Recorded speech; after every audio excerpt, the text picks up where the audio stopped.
guys, welcome back to my channel. My name is Ruby, for those who don't know me. And today we have our very first guest on this YouTube channel. Do you want to introduce yourself? Yeah, so my name is Haley, and I currently lead a women's empowerment club at school, and I also have a podcast called Yes You Can. You can find it on all streaming platforms. Okay, so we have 10 questions for you. Okay, we'll try to keep this short and quick for y'all. Okay, so the first question, what inspired you to start both a podcast and a school club? Yeah, so I'll try to talk about them separately because it was kind of a different journey for both.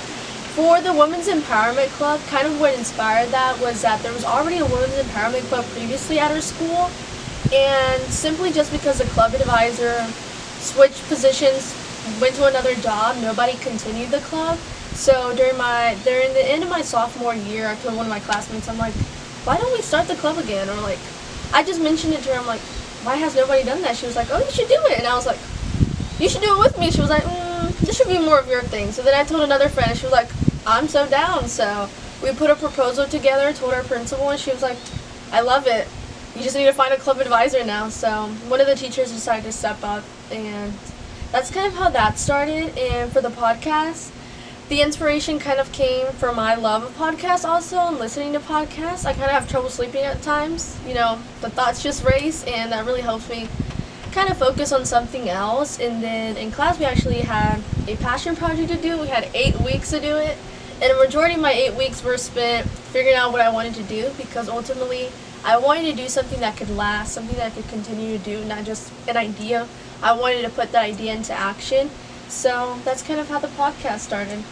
Okay, so how do you balance managing the podcast and the club? So kind of how I manage both is, with the club, I kind of laid the foundation last year, have activities planned, and we kind of just fill in with anything new that we want to implement, or guest speakers that are available to come speak to the girls. With the podcast, it's a little different because I feel like it's more continuous, more like I have to come up with more ideas, I have to reach out to more people, and then depending if those people contact me back or not, it's kind of a hit or miss sometimes. So with the podcast, I just kind of have to lay the groundwork out because I just started. But with the club, everything's a little bit more manageable. What impact have you seen each platform have on your listeners and club members? So with the club, we actually did an activity last week where a lot of them shared kind of like the reason why they decided to join and what they want to see for the future of the club. So that's how I've been able to see the impact more directly, as well as the service projects that we do. We try to do at least 2 service projects per year, and that's kind of how I've been able to see the impact. But with the podcast, it's a little bit different because not a lot of the listeners will reach out to you. I've had some people reach out to me, but not a lot. And it's definitely nice seeing the way that like people in my life react to it sometimes. That's kind of how I've seen the impact, having that support. So yeah. Okay, so how do you choose topics for the podcast and club discussions? For the club, I kind of just ask what the girls want to see and kind of try to implement things based on those needs. And with the podcast, I just try to see what other people are doing and kind of what I want to build my own platform on. And just using the internet to the best of my advantage, like going on Pinterest, using TikTok, using Instagram, just trying to come up with ideas in that way. I'm gonna skip number 5 for right now, because I feel like it's a good ending question. But what challenges do you have you faced running both the podcast and the club? Some of the challenges I would say is just learning how to pivot when things don't go as you plan. Like, say maybe I was expecting to meet one day and I got my dates confused and it was like, oh, we're actually not meeting. So learning how to pivot when things don't go as planned, and kind of just trying my best to put myself out there. You really don't know who's ever going to be willing to come on the podcast or come speak to the girls. So just trying my best to, I would say, not be so much of a perfectionist at times is kind of the challenges I face. And because I was on a time crunch when I was doing the podcast, I was kind of like, go, go, go. I think this is a good idea. I like this logo. I'm not going to think about it more. And that's the thing that a lot of people kind of get stumped on at times when they're trying to do things. you just have to be assured of yourself. I think it's been the biggest challenge for me so far. Yeah, like you said at first, that's been a challenge for me and the YouTube channel. Like, we recorded this video like 3 times already. This is trial 3, okay? But we're doing it, and hopefully it's the last trial. Yes.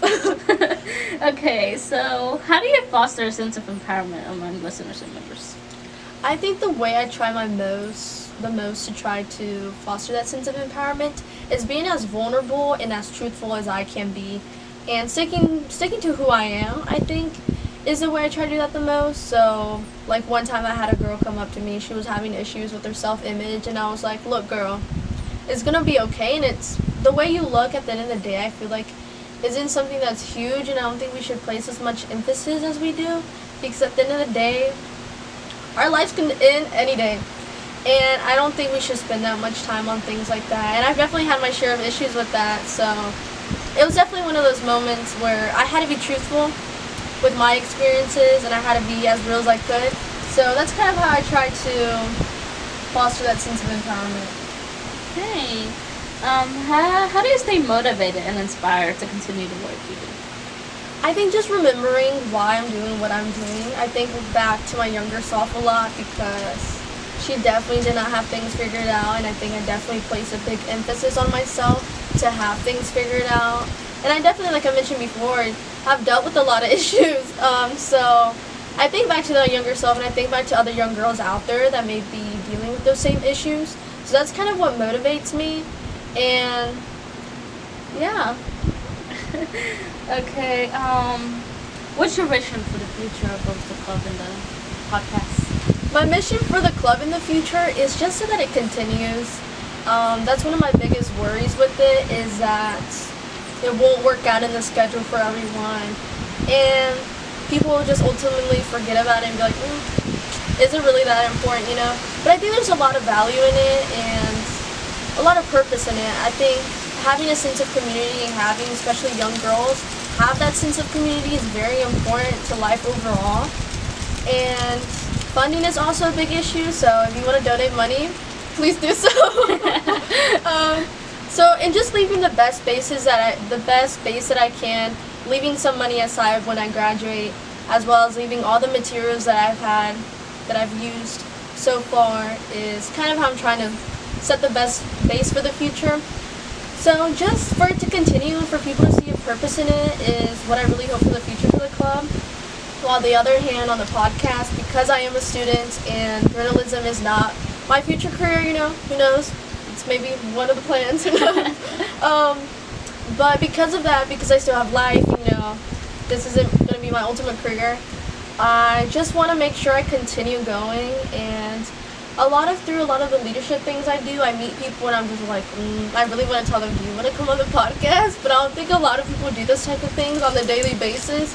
So just continue to putting myself out there and having the confidence to tell people and reach out to people is kind of what I hope for the future. And for it just to continue, even if I'm posting twice a year, who knows, you know. Just continuing the ultimate mission that I have in place for it. Okay.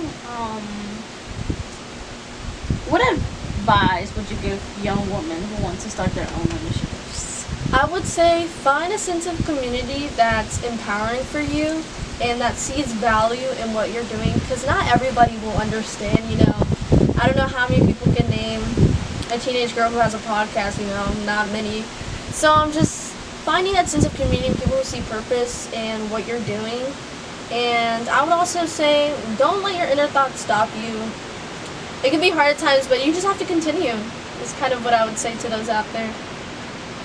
Okay, so we're going back to question number 5. Okay, can you share an experience from either the podcast or the club that was especially meaningful? I think, as I stated prior, for the club, I think hearing everybody's purpose and their ultimate desires for the future of the club and the reason why they joined was definitely special, because as I said prior, like sometimes I'm like, should we do this, should we do that? Like, it's hard at times handling everything. And for the podcast, I would say a special moment was probably when I did my interview with Priska. She's an author who talks about issues that women face, Latino women face in the Hispanic community. So So that was definitely meaningful because at the end of the podcast, at the end of the interview, she was like, I love your brown skin. You're so beautiful. Continue doing what you're doing. I was like my jaw was on the floor as being a young girl who has grown up in a primarily white community in which my skin wasn't always seen as that. It was seen more as like, oh, there's that Mexican girl, you know? Like, that's definitely hard, and having somebody say that I could have just cried at that moment. So that was definitely meaningful, and definitely when I launched the podcast, Ruby was there with me. I had no idea what I was doing. I had no idea if it was going to work, and Ruby was like, oh my gosh. And I was like, I don't know how this happened, but here we are, you know? So, we've been through those 10 questions. I'm going to ask one more. Mm-hmm. Without those other trials, I would actually ask you the same question I asked you in those trials, which was, do you have anything else to add? But I'm asking you, since I already know, I'm going to ask you, do you have any words of advice for the women's or the young leaders out there? I would say, like I said prior to, don't think too much about what you're doing. If you know, like, especially when you're a perfectionist, it can definitely play a big role into like, oh, this has to be perfect, this has to be perfect. Like we said, this is our third trial. My responses to these questions have definitely changed. Yeah. And you just have to know how to roll with the punches, know how to pivot when challenges occur, and two, just being sure that you're leaving this world better than you came into. Even if people are making fun of you, you'd be like, oh, what is she doing? Like, you know what I mean? Like, you just have to ignore that. You really do. Because ultimately you have to remember your purpose and what you want to contribute to the world. Okay, so we came to the end of the interview. I hope y'all really enjoyed it. Y'all found some inspiration to start your own initiatives or stuff like that. To start your own woman club at your school. Okay. So that's it for today's video. Hope you enjoyed. Please subscribe and like. Bye.